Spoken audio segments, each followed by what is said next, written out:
Tuka-advertise NTV, KTN, you know the cost. Our church channel, tukaenda tukatengeneza flyers, we printed t-shirts in terms of millions. We presented a letter of request to be permitted to conduct crusade. The OCS went to the OCPD, the OCPD to the county commander, county commander to regional commander, through our lawyers, is one of them.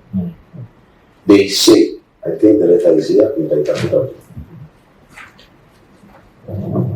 Akasema, because mumetupa a very short period of time, 72 hours, na wewe crusade zako huwa zinabeba zaidi ya 70,000 people, please give us more time.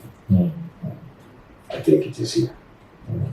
This is the original. Kwa hivyo sitakupatia, wasije wakanitafuta baadaye waseme ilete na nilikuachia. So nitaifuta. So wakatuambia, inasema we were unable to issue you with a permit due to the fact that the notice issued was too short. That was the fact. Too short for our preparation and action, considering the large number of people anticipated to attend, that is 70,000 in number.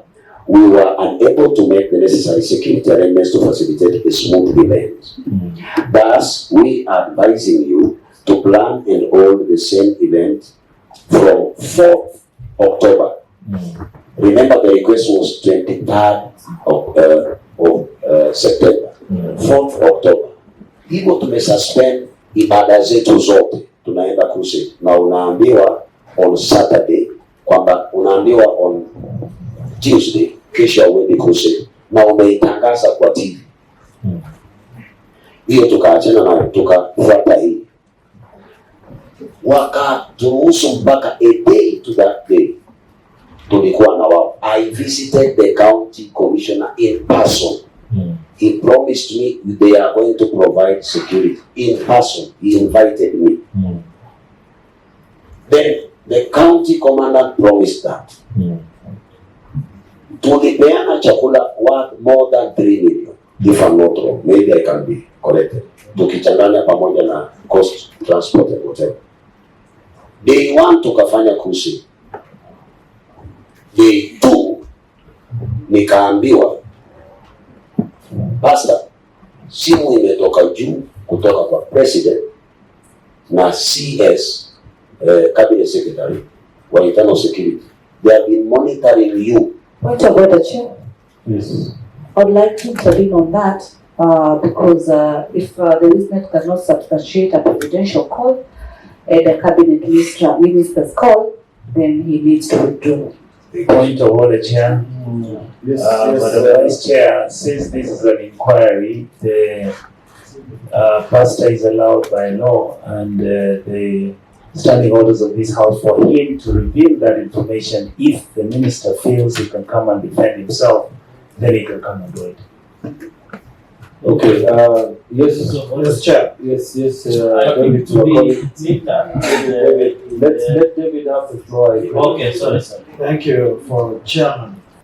I asked, because from the altar during the crusade, when I stepped down, I was told by the OCPD, you are being, it's not written, you are being monitored at your house. So there are things that have happened, Yes. and we are not allowed to proceed with the crusade. So that is in day 2. Yes, that was the issue. So did you hold the whole thing, or it happened the night before the crusade? As a law-abiding citizen, you have to cancel, because this is a police officer who is mandated to grant you a letter of permission or to cancel it. So I told them, I think if I don't receive a letter, I will proceed with the crusade tomorrow. Okay. So they were speaking to you the night before? Yes. The night before day 2? I've just come from the altar. I mean, day 1, I'm in the car. Okay. And they told me that is the reason, and you are supposed to switch the TV off. Through the chair, would you repeat and give us the OCPD in terms of which OCPD Which station was it? Kilifi. Okay, just Because I was in Kilifi. Then I sent my lawyers because the following day. Point of order. Pastor Ezekiel, please mention the name in full of that OCP because it's important for the record. Yes. OCPD Kilifi. Mine, I can't remember the name. Mine, That's okay if we just give the lesson, we'll find it. because I think Let's people. continue, make progress. Thank you, sir. Then I said, okay, I'm going to abide by that. Yes. The following day, because I will repeat something that honorable members have said. Yes. There are people who misuse those who are their seniors. They misuse their names Yes. when they want to do something to somebody. Yes. And I really respect my president, His Excellency, Yes. and the presidency. Yes. Because anyone who does not respect the leader does not deserve to be a leader. Yes. So immediately I had this, and when I sent the lawyer, and he was told that, and upon further this investigation, it was not so. The president was nowhere in that form, not even the CS. That's why they interdicted me before I completed. Yes. And I said, why should they mention the president and misuse the presidency? Yes. This is the highest office in the land. Yes. When you want to do something to somebody, don't do such a thing to tarnish the name of the person elected by millions of people. Yes. And maybe another person tomorrow might face the same challenges and be told it is the honorable chair that has made this decision while you are not even aware. Yes. And to make matters worse, the following day, before I woke up, 2 OCPDs were in my compound Yes. where I sleep, Yeah. with a letter that because of security reasons, the crusade has been cancelled. Yes. What transpired, even to date, never disclosed. Yes. But I remember when the OCPD was talking to me 3 days later, even our instruments are still on the ground to now, this time. And we are still paying for the ground because we are requesting for the permission for the crusade. Only that. He asked me before the end of last year, haven't you spoken to a couple ili tukupe ruhusa? Yes. Then I asked myself, so it is not security reasons, it is wakubwa. And upon asking him, he told me, Pastor, there is nothing to do with the president and the CS. Yes. And I felt pain that it should never go that line, and we should never tarnish the presidency and the cabinet secretary. Yes. The road to Kilifi was blocked specifically for me not to enter Kilifi. Every vehicle was being searched. Day 2. When I went there, the OCPD told me, Pastor, I am under command. Turn back and go back to your house. He came with his vehicle, and I was with my wife.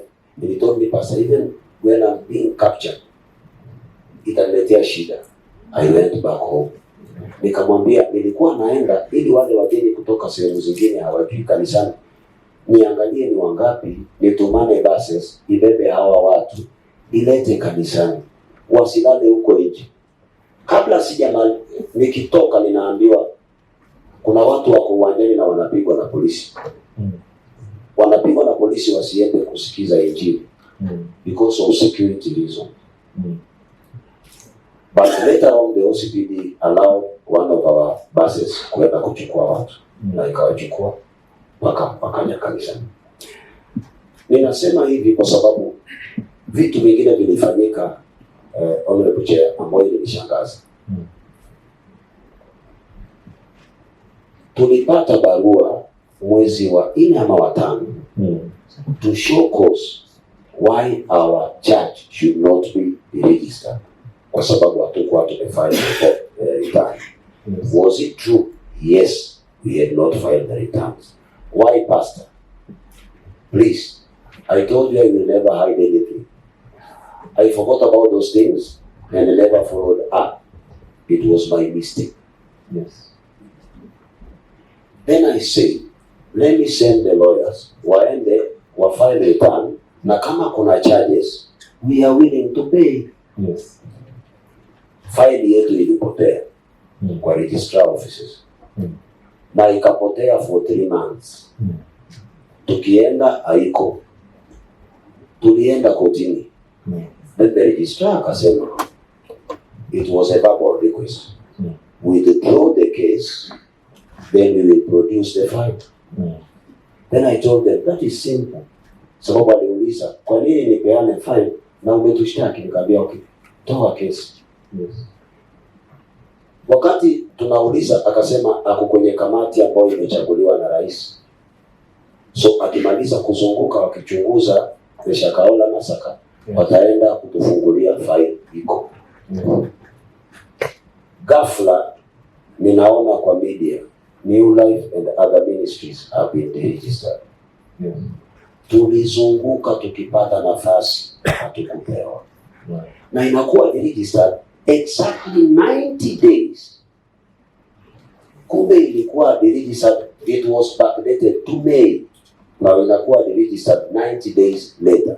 Yes. Constitutionally, according to the advice I was given by the lawyers, 90 days, with a duration of 90 days, you can go to the Attorney General's office to appeal. Yes. So there was no room for appeal. Yes. The only option was to go to court. Yeah. I asked with humility, if the office of the registrar, ambao is the custodian of our certificates of societies, iko na uwezo wa kuficha file ya mtu unconstitutional na iseme haiko, only wakati anataka kuideregister iko na the window for appeal has expired. Wangapi na makanisa mangapi watafanyiwa hivi na misikiti mingapi? Was she acting on someone's advice or command? What wrong did I do ambayo ilikuwa inaninyima mimi kuenda kusema I'm willing to comply, if there is any penalty I will give, na kama kuna kosa nimefanya it is just return of files. Kama hakuna kitu kingine please allow me to. Kama kuna kosa nyingine niambie. Nani na wangapi ambao makanisa yao na society zao zitakuwa deregistered? Whose authority was she acting under? Yeah. Sababu hizo ndio zinasababisha unasikia mtu umeambiwa ile information inakuwa covered kwa media, it is not verified by us. Tuende kotini, mpaka leo bado tunazunguka. Unafanya crusade, inaweza kusimamishwa anytime. We have crusades Kenya hii all over. Hata wiki hiyo kulikuwa na crusade Bombolulu na mhubiri kutoka ng'ambo. Saa hiyo kulikuwa na crusade hapo kando. It was a small crusade. Na naheshimu huyo mchungaji pale alikuwa anafanya mkutano. We have crusades hapa. Ya Ezekiel ambao umemuomba more than 14 days ili akupe nafasi to assemble security apparatus ili ukaweze kumsaidia na security, and you are ready to pay for their expenses and for anything, inakuwa cancelled hivi. How many people are going to undergo all this persecution? Na nina repeat, they confirm kukuwa na instruction kutoka kwa CS and the presidency. Mpaka leo hii nauliza, why should we use this formula? Sababu akipeana babani, who will complain?